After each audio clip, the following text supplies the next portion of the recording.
Je vous recommande la boutique La Londoloise, c'est Judith Londolé. Si vous voulez être classe, chic, être habillé, être admiré. Parole de Mopao Mokonzi.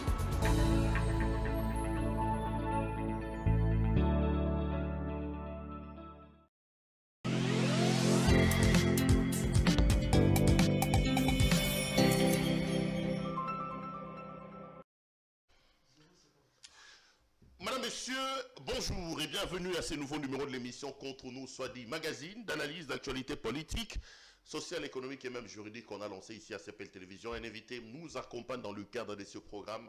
On met des questions importantes sur la table. Avec lui, on tente de les décortiquer. C'est désormais la guerre des tranchées au niveau de la présidence de la République. Jean-Marc Aboudi Simel, il semble que Marcelin Bilomba a répondu. Qu'est-ce qui se passe exactement dans l'entourage du président de la République?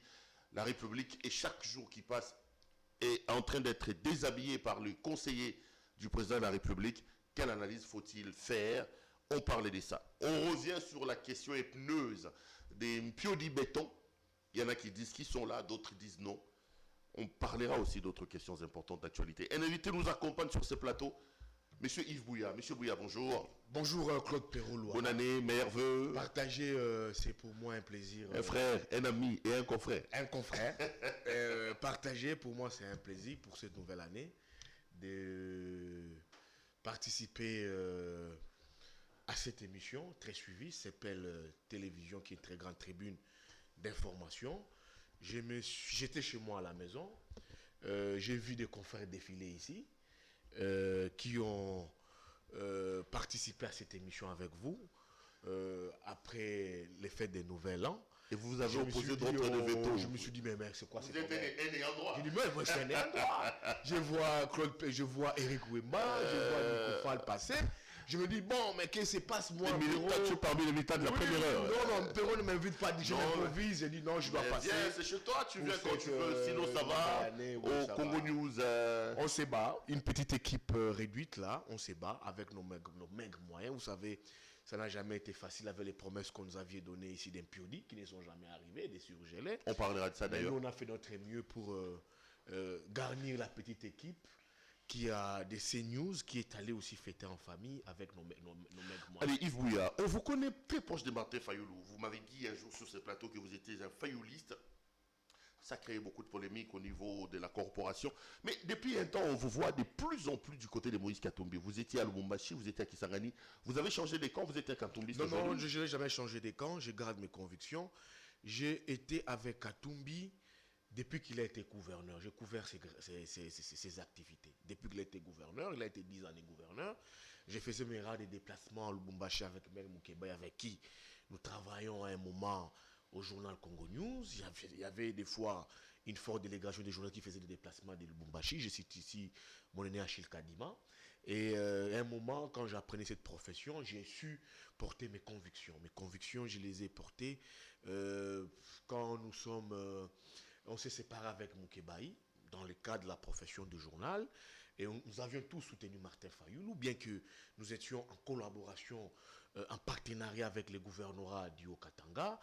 Moi, j'ai porté mes convictions du côté de Martin Fayoulou, mais en même temps, j'ai gardé les journaux, j'ai gardé un moment ces partenariats avec les Katanga. Je me suis dit que je suis journaliste.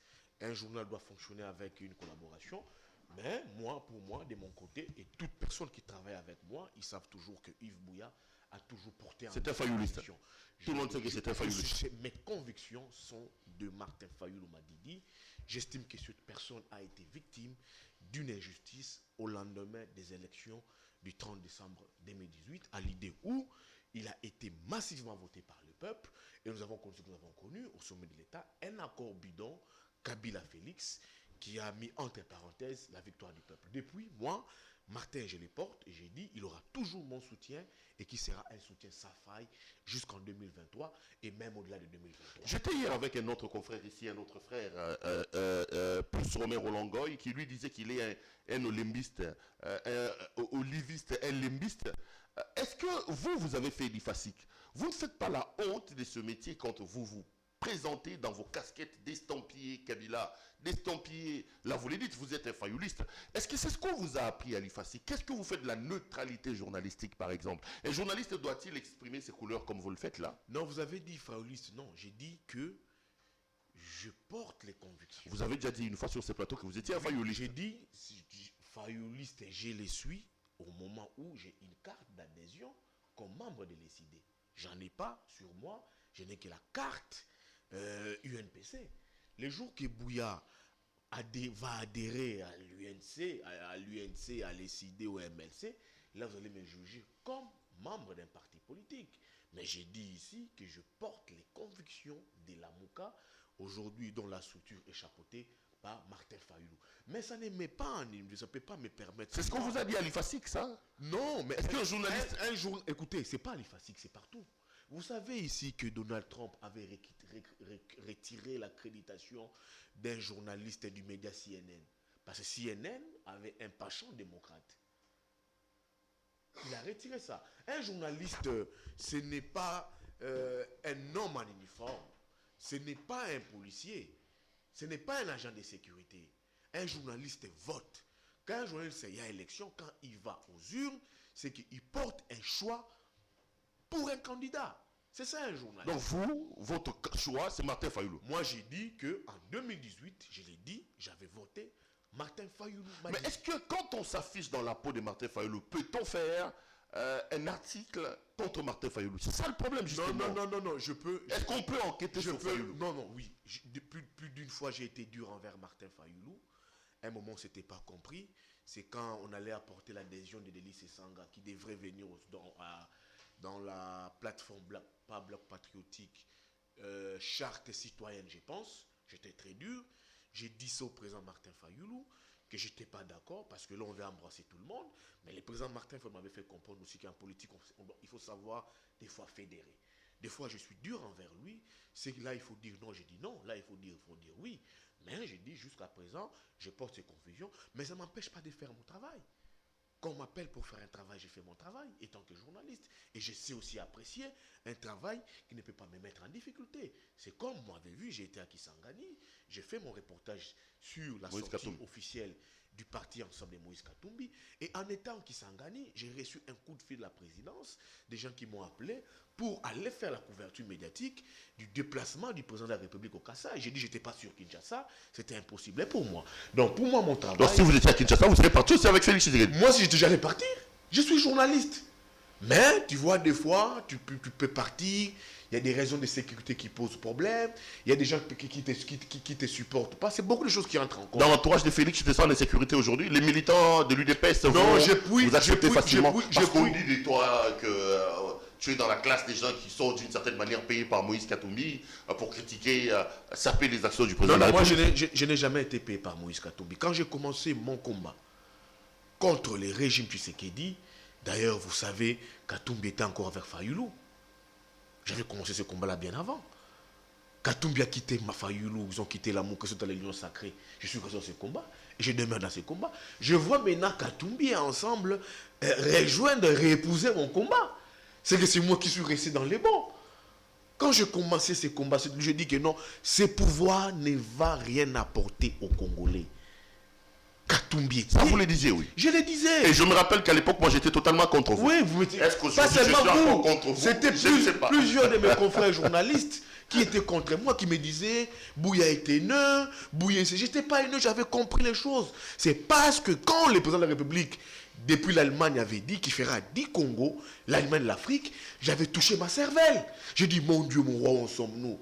Ça prend du temps, c'est une dynamique. Mais quand le président a dit en 2 mandats, encore qu'il puisse faire ces 2 mandats, je dis ça, nous sommes partis pour une éternité des promesses. Mais voilà là où nous sommes là. Katumbi était dans la Mouka. Et Katumbi est parti. Je respecte son choix. Il est allé soutenir Félix Tshisekedi dans l'Union sacrée. Moi, je suis resté dans ma lutte, dans mes convictions. Il est dans l'Union sacrée. Maintenant, ça, on le dit aujourd'hui, ça bouille. Ça bouille entre les deux, ça, on doit le dire.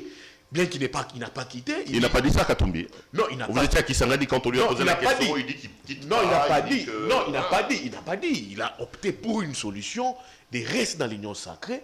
Mais j'ai compris que c'était une solution de self-man.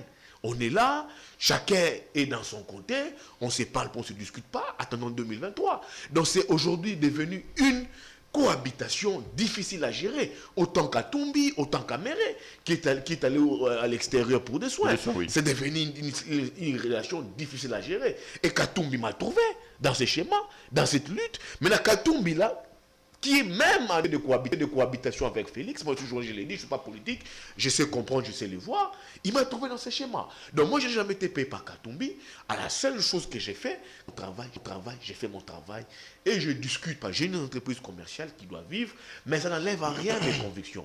J'ai été dans plusieurs salons fêtés ici dans la capitale, on m'a vu encore changer mes convictions. J'ai été reçu avant le congrès de Mwanda, nous avions été reçus avant le congrès de Mwanda par la première dame, vous le savez, dans le cadre du préparatif de ces congrès. Ça a changé en quoi dans mes convictions? Ça n'a rien changé. J'ai fait mon travail, je suis en contact permanent avec assez trop de leaders politiques ici, mais quand il faille porter des convictions pour les intérêts de la nation, je l'ai fait. Je suis ici, je suis très dur envers le Premier ministre Samachou, 42 ans. Mais je vois ces gens m'appeler pour me dire, Yves, est-ce qu'on ne peut pas un peu accéder à mon... Comment moi j'ai pu harmoniser quand on parle Congo, quand on voit que la personne qui gère la République au quotidien, Samalou Kondé, est en train d'épatauger, vous m'appelez pour me dire, est-ce que le Premier ministre peut te recevoir pour discuter avec... Non. C'est d'ailleurs ici, je profite de ton micro, de ta tribune, pour dire, je ne veux même pas moi Bouya rencontrer le Premier ministre, je n'ai même pas besoin. Non mais tu es journaliste et tu as dit, tu rencontres Katumbi, non, tu rencontres Bemba, mais les rencontrer pas pour apporter une idée, pour me faire taire. Non, ça je ne veux pas. Ça je ne veux pas. Ça, j'ai dit non. Non, mais il faut les rencontrer. Non, j'ai dit. Les journalistes, tu as des informations. Non, quand je l'ai dit, je comprends, il y a déjà une méthode de corruption dedans.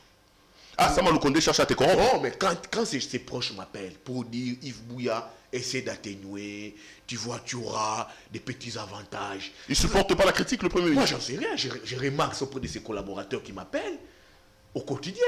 Je comprends que ce n'est plus une bonne dose de bonne volonté. Il n'y a pas une bonne dose de bonne volonté. Ils veulent maintenant mettre de la corruption dedans pour me faire taire. Ça, je dis non. Pour moi, ce qui a toujours préoccupé M. Bouya, c'est le Congo. Ce Congo ici, ce n'est pas seulement Martin Fayoulou. Ce Congo, c'est Tshisekedi, c'est Katumbi, c'est Bemba, c'est Fayoulou, c'est Mouzito, c'est toi, c'est moi. Quand ça marche, on doit applaudir. Quand ça ne marche pas, ça ne va pas marcher. Même si demain après-demain, Fayoulou était à la tête de la République et que ça ne marcherait pas, ça ne marchait pas, moi, Bouya, je dirais, hey, président, nous sommes là, on ne t'a pas soutenu pour ça. Regardez l'espoir que vous incarnez pour le peuple. Et là, vous tapez à côté. C'est notre travail, ça va de notre devoir pour aujourd'hui critiquer ceux qui nous dirigent. Mais nous ne sommes pas haineux. Moi, j'ai été plusieurs fois en difficulté dans mon cœur, dans ma peau. Les rares des fois quand je rencontre certaines personnes que j'ai connues dans l'UDPS, qui des fois quand je leur vois dans certains endroits publics, me dire Yves Bouya, pourquoi tu n'aimes pas les présidents de la République? Mais écoute, moi comment est-ce que moi je ne peux pas aimer les présidents de la République? Les présidents de la République a entre ses mains la vie des Congolais. Que ce soit Tshisekedi, que ce soit Bemba, que ce soit Katumbi, Mouzito, Fayoulou, ceux qui sont appelés à gérer la République doivent travailler pour l'intérêt de la République. Claude Pérolouara, nous avions ici critiqué Kabila.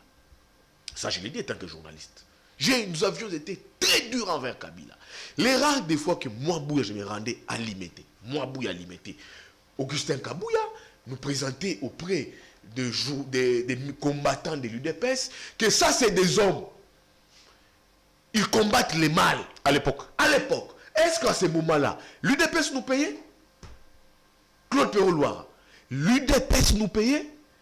Quand on a dit non à Kabila, arrêtez, c'est fini, on ne peut plus accepter ça. Votre dictat sur la République, on ne peut plus.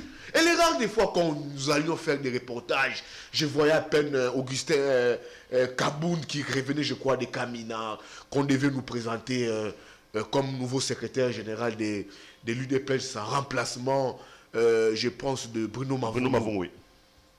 Quand les Albert Mollet, comme nous avons appelé moi, les Moukébaï, les Bakoumania, les Edmond Izouba, pour voir le nouveau secrétaire général de l'UDPS. En ce moment-là, l'UDPS nous paie de l'argent. Vous regrettez le fait d'avoir soutenu à un moment donné l'UDPS? Oui, je regrette.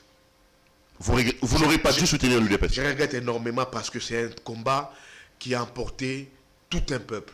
Et les peuples a cru dans ces combats de l'UDPS. Et vous croyez qu'aujourd'hui, c'est que le président Tshisekedi fait, c'est que l'UDPS est devenu aujourd'hui, ce n'est pas du c'est pas l'UDPS que nous avions porté.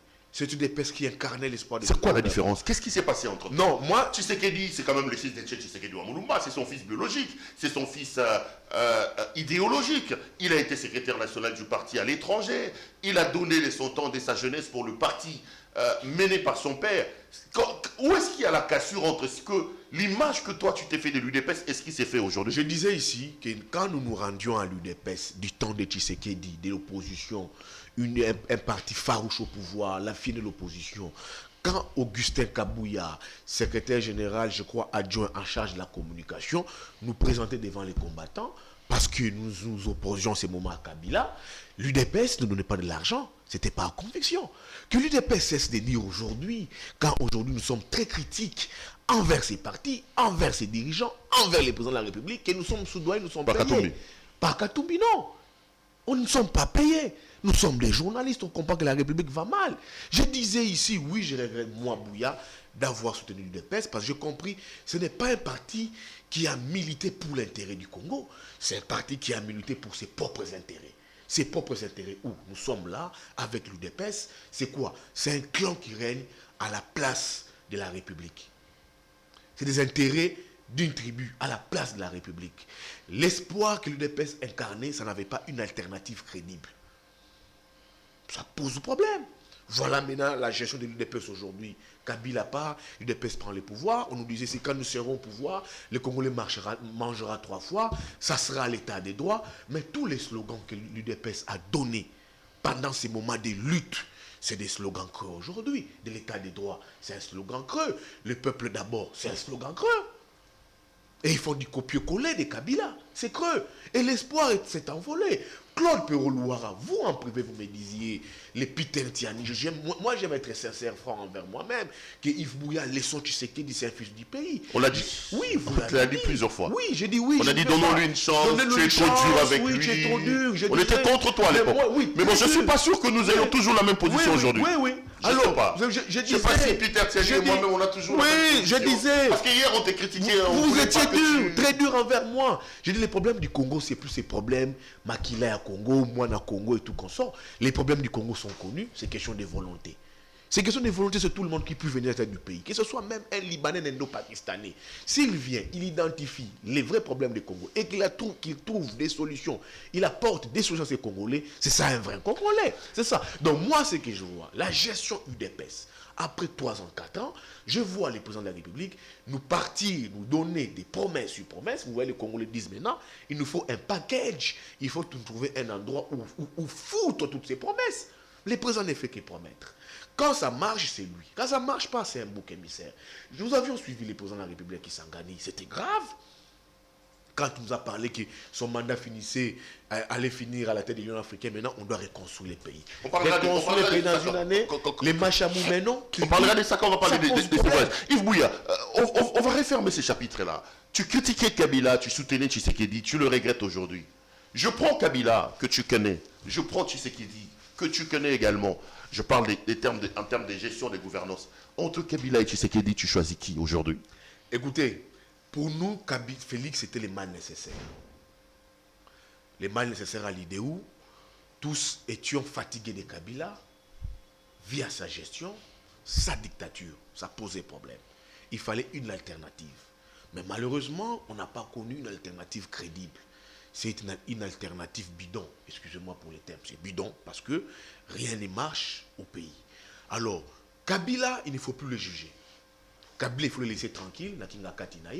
Il a fait ses années, il a fait ses 18 ans. Donc l'anti-kabilisme, Kabila a bloqué, Kabila a bloqué. Non, il faut laisser Kabila partir. Claude Perrault-Louara, c'est comme si vous voulez présenter un bilan avec un mort. On ne juge pas un mort. On ne juge pas un mort, Claude Perrault-Louara. Quand un mort est parti, vous savez même quand une personne décède, c'est les personnes vivantes qui souffrent à sa place. Il faut l'enterrer, il faut le mettre dans un cercueil, il faut le trouver un trou, il faut l'habiller. il faut un corbillard pour lui, il faut le sortir de la morgue. Kabila, c'est comme un cadavre, une dépouille. Je n'ai pas dit qu'il est mort, mais il est déjà parti en termes de gestion de la République. Mais c'est Tshisekedi qui est là. C'est Tshisekedi, bien que le mal soit profond, c'est à l'UDPS qui a milité pendant 37 ans. Que l'UDPS ne nous dise pas ici que pendant ces 37 années de lutte, que ça n'avait pas un programme pour le Congo. Question directe, M. Bouya, vous tournez autour du pot. La gestion de Kabila et la gestion de Tshisekedi, à laquelle tu assistes depuis 4 ans, tu choisis laquelle entre Kabila et Tshisekedi? Qui est le mieux, qui est le moins mauvais entre les deux pour toi? Non, les deux ont échoué en termes de gestion. Les deux sont des diables. Ouais, non, ils ont échoué en termes de gestion. Il n'y a pas un ange, il n'y a pas un ange. Donc aujourd'hui, Kabila fait 18 années, regardez l'état dans lequel il a laissé les pays. C'est quand même déplorable pour une personne qui a fait 18 années à la tête du pays. Et il devait quand même remettre les pays sur les rails dans de bonnes conditions, un pays qui, sur une bonne perspective. Tu sais qu'il arrive, au lieu de donner des signes forts, il nous apporte un schéma où on voit les pouvoirs dans la rue. Et toutes les perspectives posent problème. Donc Tshisekedi égale Kabila. C'est blanc, blanc, bonnet blanc. C'est blanc, blanc, bonnet blanc. Donc c'est ça pour moi. Donc Kabila a 18 années. Vous avez vu Macky Sall au Sénégal? Macky Sall n'a pas fait 15 ans. Mais aujourd'hui, il vous installe des transports de masse pour mettre fin aux embouteillages. Les transports de masse, une ville fonctionne avec les transports de masse. Ce n'est pas des bus, c'est les transports de masse. Les trains, les TGV, c'est des transports de masse pour mettre fin aux bouchons. Mais nous, ici, nous sommes encore où? Nous sommes où là? Regardez les PIB du Sénégal. Nous sommes encore où? La volonté politique. Au lieu de mettre en place cette volonté politique, on nous met en place des chamailleries, des querelles, les machamouménons, des discours identitaires. C'est moi, les boucs émissaires, ce n'est pas moi, mon mandat fini. Et puis on voit des conseillers qui n'ont même jamais travaillé, ils ne savent pas que c'est qu'un signateur. Alors on va parler d'ailleurs de ce conseiller. Écoutez, la plupart d'entre eux, excusez-moi pour le dire, ils ont été des carreleurs en Europe, des laveurs des cadavres en Europe, des carreleurs, et c'est des gens qu'on prend pour... Sérieux? Mais écoute, certains ont même brûlé leurs pommes de main. Pour ne plus avoir des empreintes. Oui, certains sont des wanted. Ils ne peuvent pas entrer à Bruxelles, à Londres, ne peuvent pas. Les gens que le président de la République a ramenés ici? Non, mais quand on voit ce qui entoure les présidents de la République, la plupart de ces conseillers, ce sont eux. C'est là où je dis au président de la République, il sait. Mais pourquoi se laisse ces gens-là? Mais le président les ramenait, il ne savait pas que c'était des... Maintenant, ils ont servi les présidents. Certains d'entre eux sont des richissimes hommes. C'est le président de comprendre que ces gens ne m'ont pas servi. Si le président ne les fait pas, moi je pense, je ne confirme pas, j'analyse, j'estime, je crois que le président de la République lui-même prêterait les flancs à ces rififi. C'est un rififi pour moi. C'est un grand rififi. Regardez ce qui se passe à la présidence. Parlons de ce qui se passe à la présidence. Depuis un temps, on a quand même... je veux dire, on est gratifié de beaucoup d'images et de vidéos. On a d'abord vu Didier Tshimanga, avec qui vous étiez proche quand même à un moment donné, il faut l'avouer, donner des coups. Après, on se réveille, c'est Eboma. Maintenant, c'est Bilomba qui insulte les gens. Ça vous inspire quoi? Comment vous interprétez que des personnes haut placées à ce niveau-là, accompagnant le président de la République, puissent nous offrir un spectacle aussi désastreux? Je ne vais pas citer des noms ici, mais je vous dis ici que c'est les fruits de l'impréparation.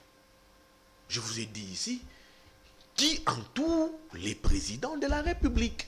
C'est ça le vrai problème. Les analystes vous mettront un question mark. Qui entoure les présidents de la République? Je vous ai dit ici, moi je reçois des coups de fil, ils me citent certains conseillers, dont je refuse de citer le nom ici, sont des wanted. Des chez couleurs ou des wanted? Des wanted, c'est des personnes qui ont commis des dégâts dans certains pays, en Europe, qui ne peuvent plus accéder. Ouais, non, moi je ne peux pas entrer à Bruxelles, je ne peux pas aller en Belgique, je ne peux pas aller en France, en Espagne, ils ne peuvent pas. Parce qu'ils ont commis des dégâts. Il y a ceux qui ont été laveurs des cadavres en Europe. Certains ont traité les hommes de vieillards. Certains ont bousillé, brûlé leurs pommes de main. Tu as parlé de Tchékoulère. Et ce sont eux qui, aujourd'hui, entourent les présidents de la République. Ils ne savent pas ce que c'est un signateur. L'autre nous a dit ici, il fait 5 ans non techniques. Bilomba. Mais on l'a vu là, il était contredit par Koïka sur les 14 millions concernant les constructions des écoles. Ça pose problème. L'entourage du président de la République. Ça, on appelle ça en français, c'est les pouvoirs dans la rue. Pourquoi? Parce que c'est des gens qui sont très proches du président de la République, ce sont ses conseillers. J'estime que c'est des gens qui vont dormir quand le président de la République monte sur son lit. Ils passent plus leur quart d'heure avec le président de la République. Ils pensent réfléchir ce pays avec le président de la République. Mais quand on subit au lendemain, chaque jour, au quotidien, ces bourdes, je pense, les pouvoirs dans la rue. Je vois même que ces conseillers de la présidence mettent en difficulté beaucoup de nos amis ici qui sont très proches du pouvoir, les Bélédou, les Patrick Eyalé, et certains amis qui accompagnent les pouvoirs dans leurs analyses. Les Joël Cadet, les Dionites. Les rares des fois qu'ils essayent de défendre, de laver une bourde, le lendemain, il y a une autre bourde. Et puis il y a une succession de bourdes. Ça pose quand même problème. C'est là où j'ai dit, c'est des gens qui ont travaillé avec les présidents de la République. Les présidents ont déjà compris leurs limites et leurs failles. Aujourd'hui, là, ça pète de partout, dans l'opinion, dans la sphère politique. Je pense que les présidents de la République... Denis, laissez entrer dans la politique, il y a du pétage partout. Mais oui, il y a du pétage partout. C'est du pétage partout. C'est du pétage partout. Qu'on se le dise. Regardez Michel Eboma. Quand il vous dit, j'ai combattu, j'ai donné ma vie pour l'UDPS, pas pour le Congo. C'est là où j'ai dit que l'UDPS et ses conseillers et ses membres ont été partisans dans leur lutte. Ils ont été partisans. Ça n'a pas été une lutte du Congo. Ça a été une lutte partisane. Du Yabiso. Comme ils ont dit, Machamoumeno. Notre lutte. Mais bon, on ne peut pas dire que les combats soient, comme il est dit qu'il a mené avec l'UDPS, c'est un combat pour l'UDPS. Il devait à la limite dire que c'est un combat pour le Congo. Parce que l'UDPS n'a pas mené un combat pour l'UDPS. Mais l'UDPS a mené un combat pour le Congo. Quand j'entends Michel Eboma nous dire j'ai donné ma vie pour l'UDPS, ça signifie, par ricochet, que toute la lutte menée par certains cadres militants de l'UDPS, je ne confirme pas, via les propos de Michel Eboma, je pense que le combat de l'UDPS, c'était un combat partisan. En entendre parler Michel Eboma. Et c'est ça que je crains. Et c'est ce qu'on vit, on subit. Et c'est ce qui sévit au sommet de l'État. Dans la gestion de la République. Et ça pose maintenant problème. Ça pose problème. Parce que j'étais à Kisangani. Quand j'ai suivi les speeches du président de la République à Mbujimaï. Quand il avait dit, je suis là, vous êtes mes frères, pardonnez-moi. Donnez-moi un deuxième mandat. Et après mon deuxième mandat, je revenais vivre ici. Monsieur le Président, le deuxième mandat, ce n'est pas un impératif. Ce n'est pas une obligation. C'est une nécessité qui passe par un bilan. Il faut les bilans. C'est quoi les bilans, Claude Perroloua, aujourd'hui? Félix n'a pas de bilan pour toi? Oh, quel bilan? La gratuité de l'enseignement. Ça patouche. L'état des sièges avec les territoires, les localités qui sont récupérées. Ça tue tous les jours. Les prix des billets. Aujourd'hui, les prix des billets, j'ai fait un calcul ici.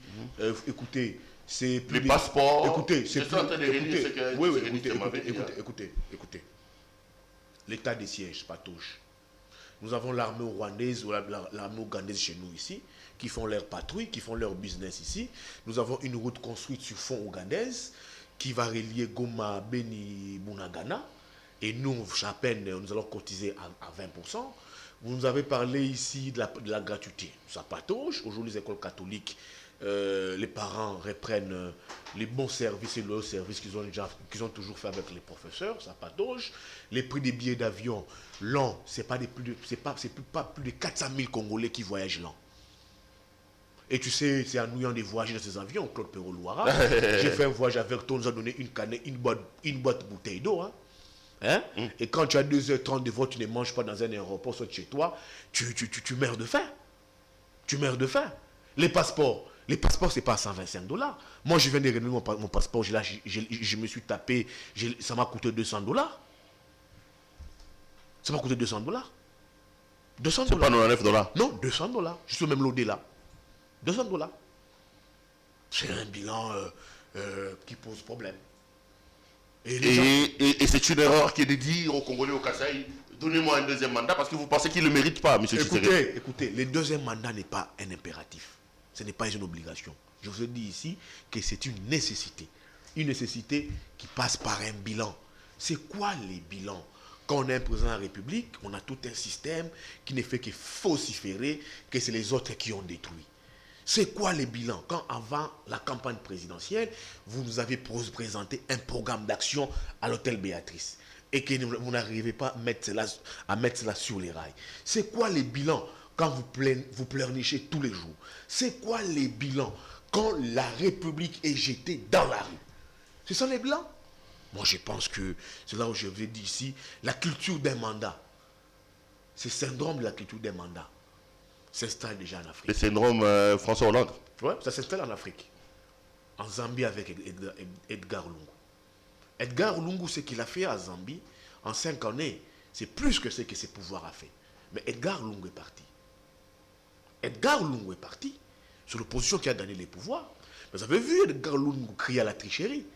La culture d'un mandat s'installe en Afrique. C'est là où je dis au président de la République, c'est vous qui serez en 2023 ce seul Congolais qui doit présenter un bilan aux Congolais. Lui seul. Ça ne sera pas Katumbi. Moi, j'ai aimé votre émission. Je l'ai suivi depuis Kisangani parce que quand j'ai suivi cette émission, vous étiez déjà sur Kinshasa. Vous avez dit que l'architecte de la vision, c'est Tshisekedi, c'est l'UDPS. Katumbi, Kabila, non, Katumbi, Bemba Bahati viennent en accompagnement. C'est des carreleurs, c'est des plombiers. C'était très bien dit de ta part. C'était bien réfléchi.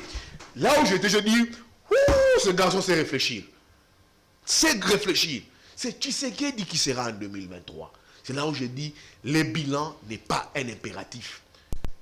Le deuxième mandat, ce n'est pas un impératif, ce n'est pas une obligation. Tshisekedi, l'UDPS croit avoir contrôlé la CENI, contrôlé la Cour constitutionnelle, qu'ils vont gagner les élections. Kabila avait tout. Kabila avait tout, hein. Il n'a pas réussi à imposer Chadari. Alors, il n'a pas réussi à imposer Chadari. Yves Bouya, on va clore les chapitres des conseils. Qu'est-ce que vous attendez de M. Tshisekedi par rapport à tous ces scandales? Écoutez. Il doit chasser tout le monde dans son cabinet, il doit refaire, il doit retoucher. Vous attendez quoi du président de la République? Moi, sincèrement, je n'attends pas grand-chose. Parce que je vais rester égal à moi-même. Quand j'avais commencé à dire qu'on ne peut rien espérer de ces régimes, j'étais fort convaincu que rien n'allait marcher. Nous sommes en 2022, ça sera une année de turbulences, ça met-toi dans ta tête, une année de turbulences politiques. À l'hypothèse s'il y avait des élections en 2023, on aura déjà des rapprochements politiques entre leaders politiques, ça et là. Ça s'est dit déjà ici, certains rapprochements en sourdine. 2023, ça sera aussi idem, une année de turbulences. Nous aurons un président de la République, un système qui va passer plus son temps à résoudre des problèmes politiques en lieu place de résoudre, de résorber les vrais problèmes des Congolais. Nous sommes en 2022, ce qui nous sépare de 2023, ça serait une année de turbulences. Je ne peux rien ni entendre, moi Yves Bouya. Tu n'as même pas lui demander, est-ce qu'il ne faut pas changer les caps par rapport à ce que ces conseillers font? Vous vous en foutez, c'est pas votre problème. Non, mais moi j'ai dit, ils ont fait 3 ans avec les présidents de la République. Le président de la République lui a vu, a compris. Je me dis, mais pourquoi est-ce qu'il continue à garder ses conseillers autour de lui? Il sait un tel est meilleur, un tel ne l'est pas. Un tel est propre, un tel est clean. Mais pourquoi après 3 ans, le président de la République cohabite toujours avec ces personnes-là? C'est laxisme de la part du président de la République pose problème.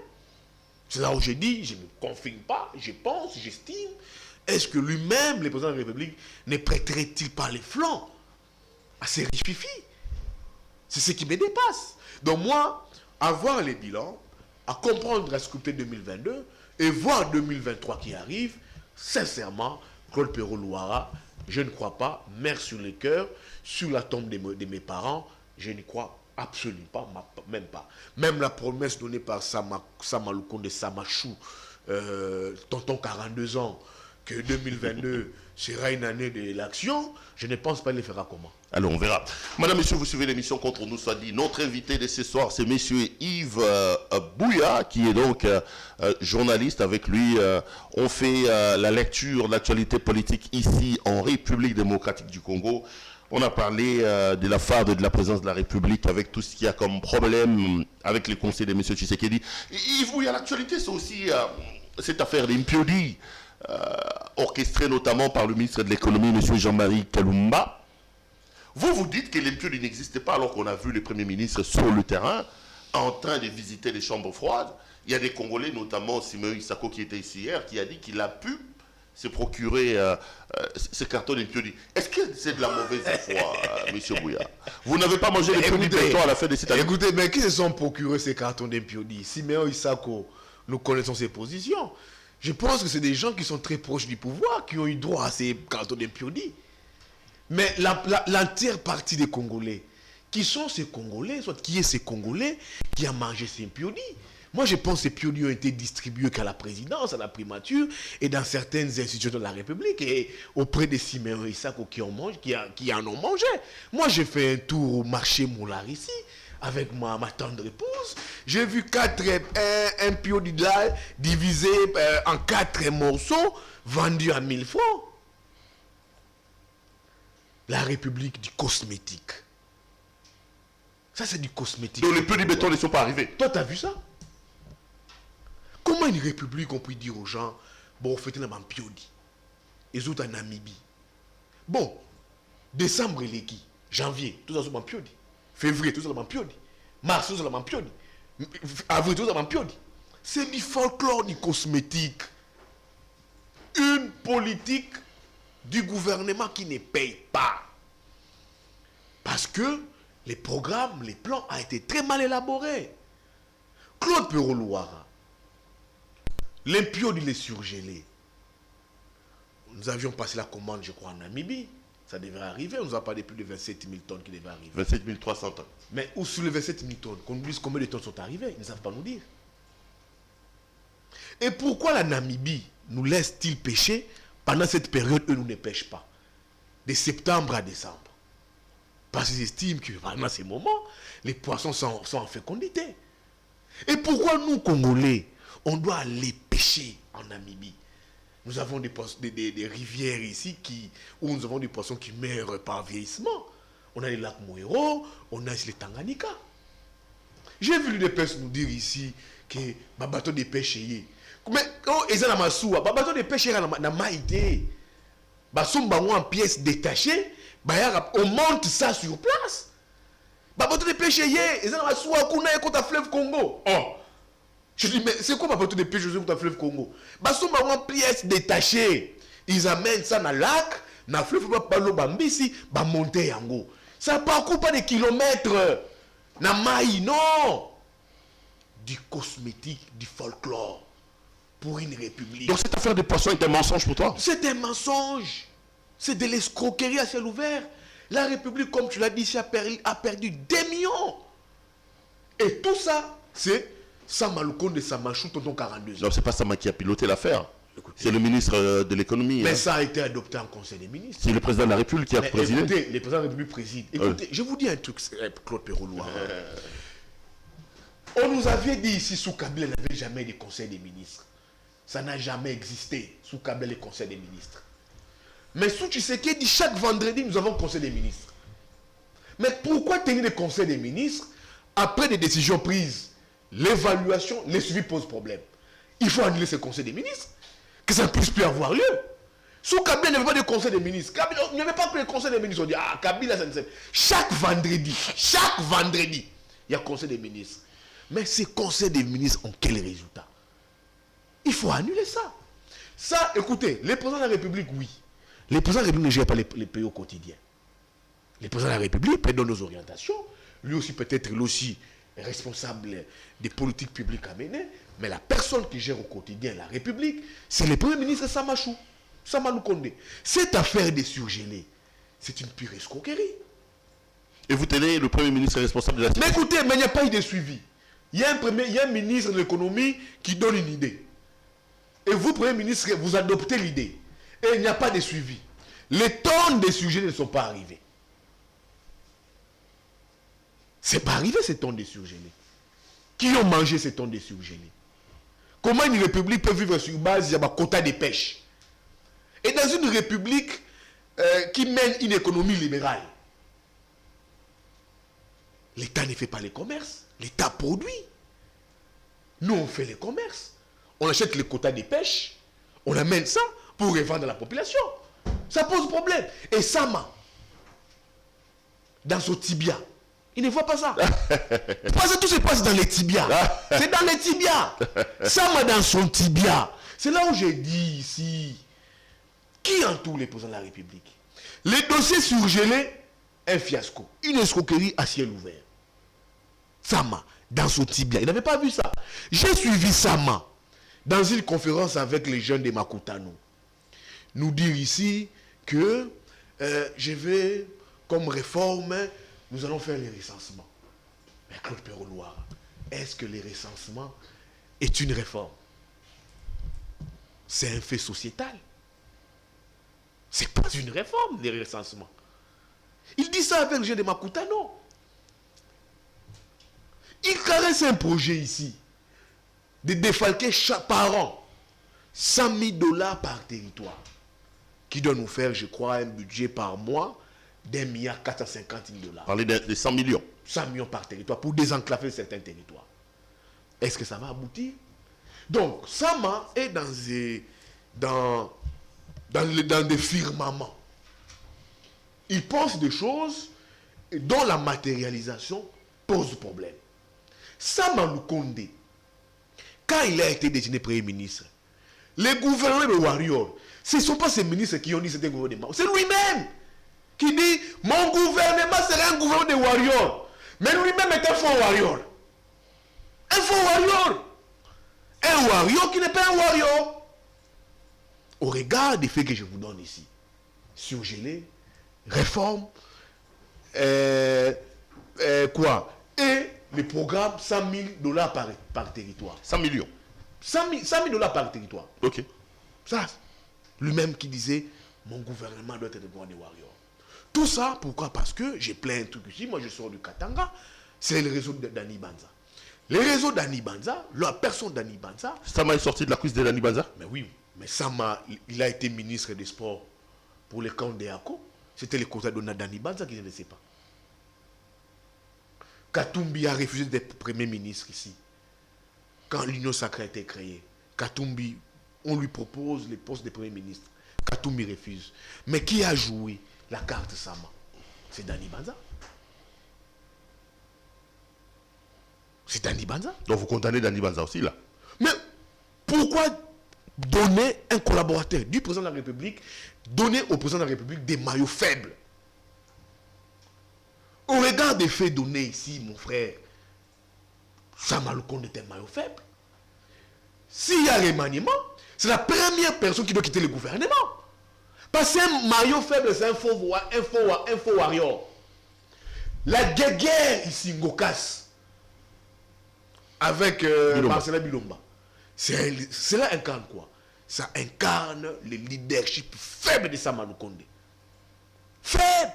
Donc, il y a un gouvernement parallèle à la présidence de la République qui traite certaines affaires à l'insu de Sama. Et j'apprends ici, vous savez, ici, certains ministres sectoriels ici, il y a certains conseils du président de la République qui décident de certains dossiers et qui appellent seulement les ministres sectoriels pour approuver, pour apposer leur signature. Donc il y a un gouvernement parallèle à la présidence de la République. Mais quand on voit les dossiers Bilomba Ngokas, il semble que c'est un dossier qui a existé avant même que Sama ne soit Premier ministre. non, mais quand tu es là, le Premier ministre, tu fais quoi? Ça existe maintenant. Quand tu deviens Premier ministre, tu te dis, je suis là maintenant, je vais comprendre tous les dossiers sensibles liés à la République. On te renvoie tous les dossiers. Ça m'a un leadership faible. Comme diraient les Français ici, excusez-moi, c'est un Premier ministre sans les moindres charismes. Sans les moindres charismes. Parce que quand on voit l'affaire Ngokas et Bilomba, ça pose problème. Et ici, j'ai dit, pourquoi est-ce que Dani Banza peut-il toujours proposer des maillots faibles au président de la République? Sama Lukonde, maillot faible, il a prouvé ses limites, très essoufflé. Moi, je regrette ça, Pépé Sylvestre Ilunga. Moi, je te dis Bouya, je regrette Pépé Sylvestre Ilunga, 78 ans. Qu'on ne voulait pas Pépé. Mais un jeune de 42 ans qui remplace un Pépé, les jeunes là s'affichent faibles. Faiblard. Je regrette, moi, les Pépé Sylvestre Ilunga. Je regrette Sylvestre Ilunga à la place de Samalou Condé. Les réseaux d'Ani Banza, c'est les mêmes réseaux avec Yaboula. Quel Kiaboula de la province Kiaboula a fait aussi un problème. Mais quand vous allez au Katanga, tous les notables Katangais vous disent ça. Que si Kiaboula là, c'est Samalou, c'est toujours Dani Banza, l'ambassadeur itinérant, d'après mes câbles. Mais vous voulez vous aussi que Kiaboula quitte le pouvoir? Écoutez. Kiaboula, c'est quand même parmi les meilleurs gouverneurs qu'on a dans le pays, non? Mais c'est vous qui le dites. Moi, dites-moi le contraire. Moi, j'étais au Katanga. Je vous sortirai la liste des routes qui sont détruites à Lubumbashi. Il n'y a pas de routes à Lubumbashi. Kiaboula, c'est un bon gouverneur, écoutez, il semble. Vous voulez que je vous sorte la liste des routes détruites ici? Non viables? T'as pas vu un dernier sondage? Non, écoutez, c'est des sondages monnayés. Publiés par Panda. C'est monnayé. Panda publie les sondages. C'est monnayé, écoutez. On sait comment ça se discute, ça. Comment est-ce que parmi les meilleurs gouverneurs, ici, vous votez Ngobila? C'est sérieux, ça? C'est des trucs, on sait comment ça s'organise, on sait comment ça s'est fait. Moi, je suis quand même pas un journaliste d'aujourd'hui, moi. On sait comment ça fonctionne. Donc pour vous, Kiaboula aussi doit partir? Mais non, mais Kiaboula reste à la tête de la province du Katanga. Pourquoi? D'après mes sources, les notabilités katangaises, c'est toujours dans l'Ibanza. L'actuel PCA de la GECAMIN, c'est toujours, d'après mes sources, les réseaux dans l'Ibanza. Alors je me pose, moi, la question, Mouya. Pourquoi un ambassadeur itinérant donne au président de la République des maillots faibles, comme Samalou Condé, comme Kiaboula Katoué? Ça pose problème. Non, mais on sait que toi, tu es très proche de Jean-Claude Mouyambo, que Mouyambo, ça ne s'attend pas avec Kiaboula. C'est normal que tu t'attaques un peu à Kiaboula. Hein. Comment vous dites que Mouyambo s'est tapé avec Kiaboula? Mouyambo avec Kiaboula, c'est pas les grands amours. Hein. Non, c'est son jeune frère. Moi, j'ai jamais su qui s'en dit. C'est pas les quand grands je discute avec Est-ce que c'est pas Mouyambo qui parle derrière toi là? Non, quand je discute, les rares fois je discute avec Mouyambo me dit, bon, je suis pas dedans, je m'occupe de ma ferme. Il s'occupe de ça. C'est pas Mouyambo qui parle Non, c'est pas lui. Moi, je suis journaliste. Les faits que je vous ai donnés ici, des surgelés, c'est Mouyambo. Les faits que je donne des réformes ici, c'est Mouyambo. Les faits que je donne des sables par territoire, c'est Mouyambo. Je vous ai dit ici pourquoi nous sommes allés pêcher à l'extérieur. Pourtant, selon mes informations, un bateau de pêche ne coûte que 500 000 $. Ça, c'est Mouyambo. Je suis journaliste. Je sais penser. Je sais enquêter, récolter des informations. Ce n'est pas Mouyambo. Laissez Mouyambo tranquille dans sa ferme. Il est dans sa ferme, il passe toutes ses journées dans sa ferme et tout comme ça. Mais je donne des faits où j'ai dit que nous avons un ambassadeur itinérant qui veut devenir de plus en plus puissant, qui veut contrôler le trésor public, M. Dani Banza, qui donne au président de la République des maillots faibles. Je vous ai dit ici, qui peut contester aujourd'hui que M. Samalou Condé, Samachou, tonton 42 ans, fait partie du réseau Dani Banza. Qui peut les contester? Allez, on va terminer cette émission en prenant peut-être ces tout derniers points. C'est cette affaire des grâces présidentielles. Est-ce que tu as entendu parler? On dit que Jacques Ndala, Barnabé Milingagno et même notre ami Henri Magie seraient sur la liste. Tu penses que c'est normal que M. Tshisekedi signe une grâce présidentielle pour ceux-là? Moi, je me suis toujours opposé à l'arrestation de Jacques Ndala. Parce que je n'avais rien vu de ce qu'il avait fait de mal quand il avait dit qu'il fallait éveiller la conscience congolaise sur la gestion, les dictats politiques de l'UDPS. Ses propos ont été moins durs par rapport aux propos d'Augustin Kabouya, qui avait dit, vous le savez, vous avez écouté ici, dire que s'il faut protéger notre pouvoir, nous allons donner à nos militants des armes. C'était vraiment de l'incitation. Donc la place de Jacques Ndala n'est pas en prison? C'était pas en prison. Ni Milingagno, ni Henri Magie. Non, c'est pas en prison. Moi, je pense que c'est des Congolais, c'est des responsables des familles, ils doivent être chez eux. J'ai compris que les pouvoirs UDPS s'est révisé en octroyant, je pense, la grâce présidentielle à ses compatriotes-là. Attendons voir, c'est pas encore confirmé, c'est encore des rumeurs. Si, pour moi, ils doivent être... Mais après, Fayulu est où? Non, j'apprends que Martin Fayulu était... Il est allé fêter dans sa belle famille, c'est ce que j'ai appris. Non, Martin Fayulu, mais c'est un humain, non? Il est dans sa belle famille. Non, il a reçu une invitation spéciale. Abandonnant les Congolais Non, et pour aller fêter au Cameroun oui, auprès de sa belle famille. Est-ce que c'est mauvais? Quand Noël Tchani va parler des pères et des mères, vous allez... Non, non. Ça tire dans l'Est de la République, Non, on a l'armée ougandaise non. ici, les gens passent de bonnes années sans Thompson, béton, lui il va dans sa belle famille au Cameroun, c'est ça le problème. Mais Claude Perrolois, laissez Fayulu en dehors de tout ça. Laissez Fayulu dormir tranquille si c'est de laurier. Laissez Fayulu. Il ne gère pas les pays, Fayulu, les pauvres. Il ne faut pas dire ça, Fayulu va Non, mais moi je suis pas... président élu. Non, moi je suis pas un fonctionnaire. Ah, il n'est pas président. Non.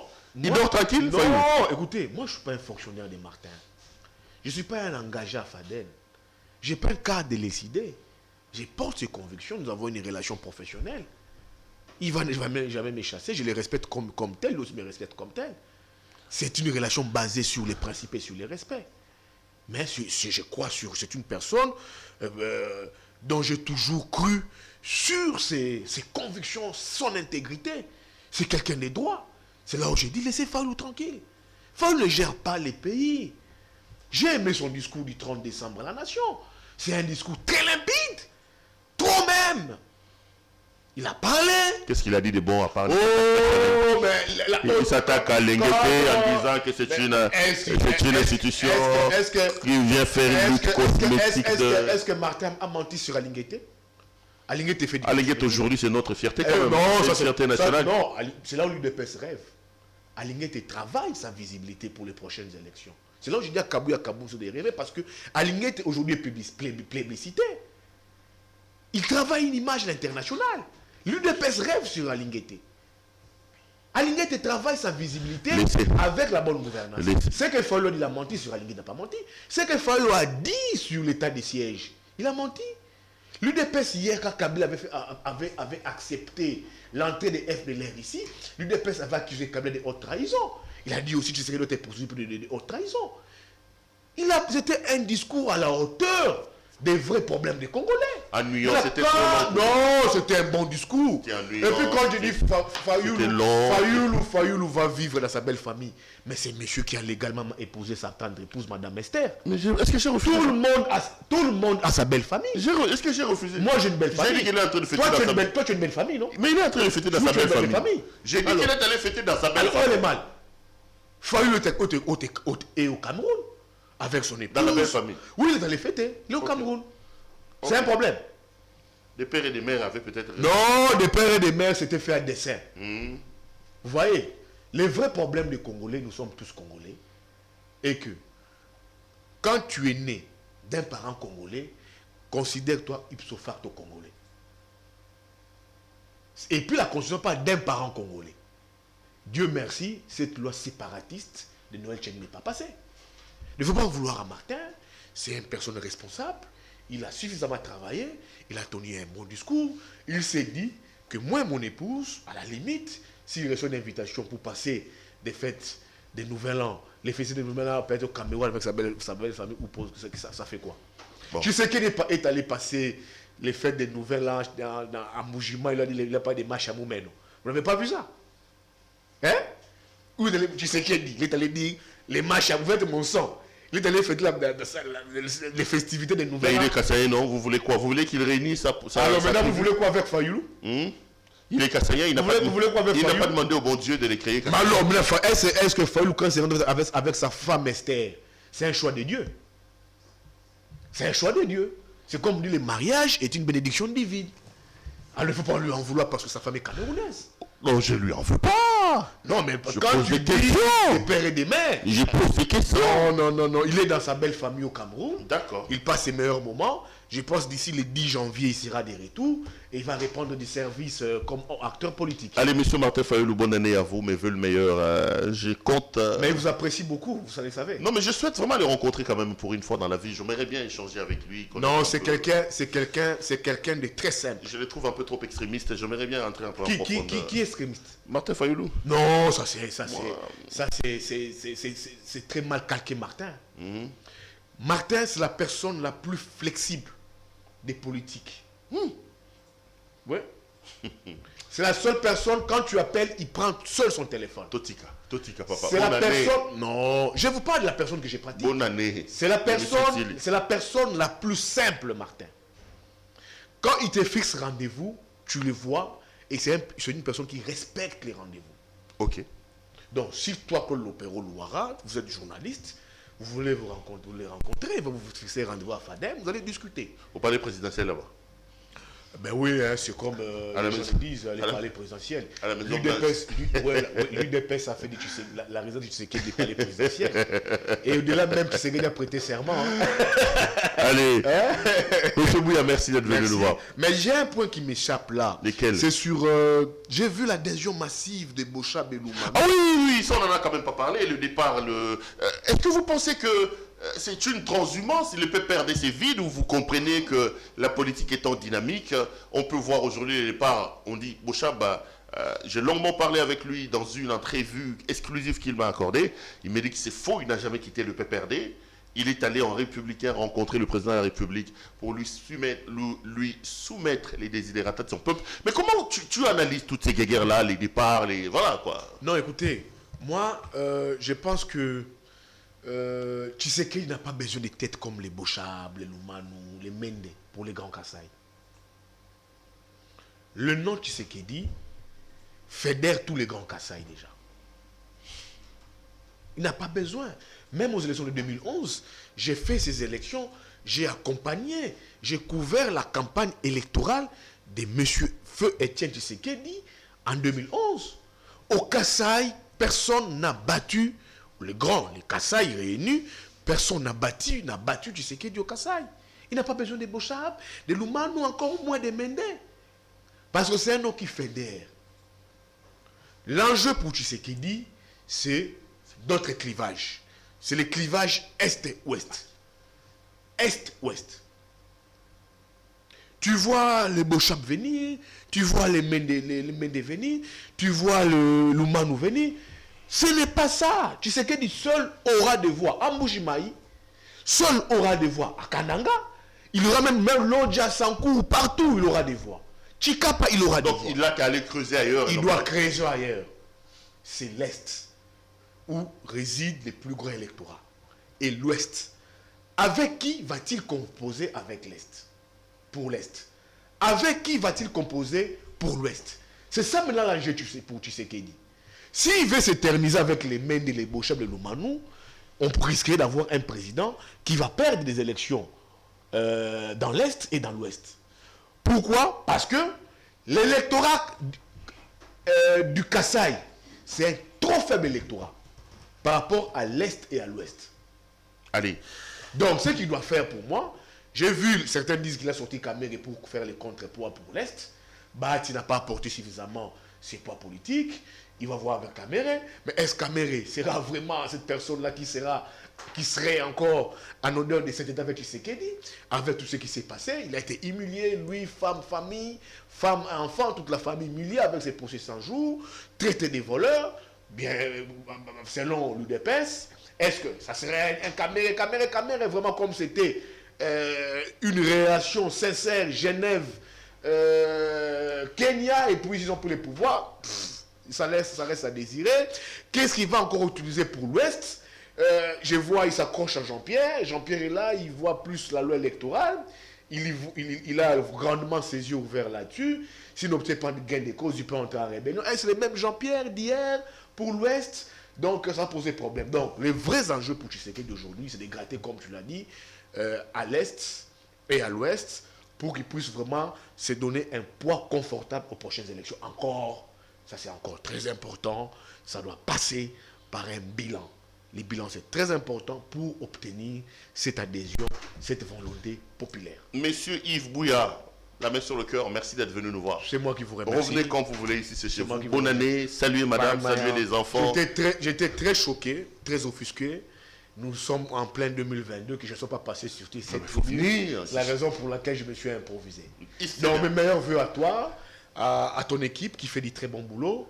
En moins de 2 années, vous avez su imposer un média. Je vois comment est-ce que les autorités, la classe politique, les journalistes se définissent ici pour passer une communication, une réflexion Vous devez passer aujourd'hui à CEPEL. Je vous sais professionnel.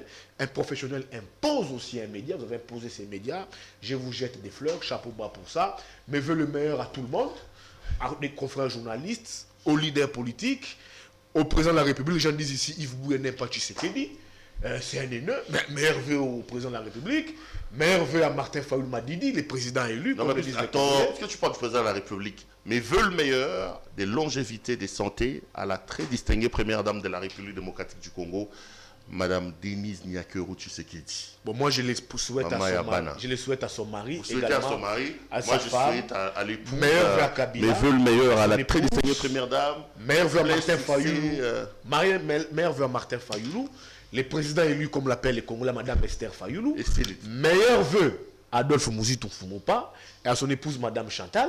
Meilleur vœu à Monsieur Jean-Pierre Bemba, à son épouse Madame Liane. Et meilleur vœu à tous les leaders mineurs. Première vœu à première dame.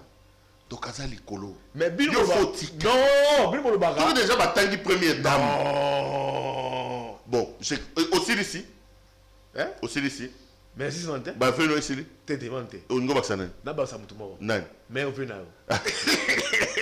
Le col est ici. Mungana Bandeli. Mais veut le meilleur à la très distinguée première dame de la République démocratique du Congo, Madame Denise Nyakeru Tshisekedi. Maman, mais veut le meilleur. Que Dieu vous assiste et qu'il vous accompagne, qu'il vous fasse du bien et qu'il accomplisse le vœu le plus profond de votre cœur. Mais vous comprenez que nous ne sommes pas des haineux. C'est terminé. On n'a pas de problème avec eux. Mais nous, c'est le pays. On veut la bonne marche du pays. On clôture avec la première dame, la distinguée première dame. Quand on clôture comme ça, on arrête. Bon, mais on veut Madame Esther Fayoulou. Toi, tu es un grand provocateur. Allez, retrouvons-nous demain pour un autre numéro. Bonsoir chez vous.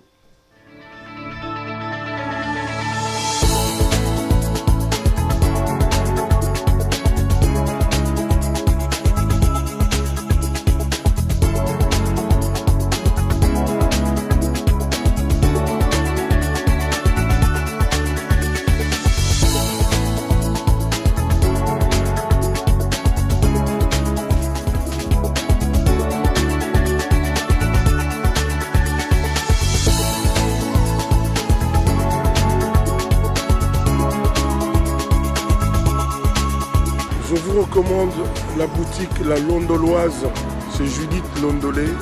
Si vous voulez être classe, chic, être habillé, être admiré. Parole de Mopao Mokonzi.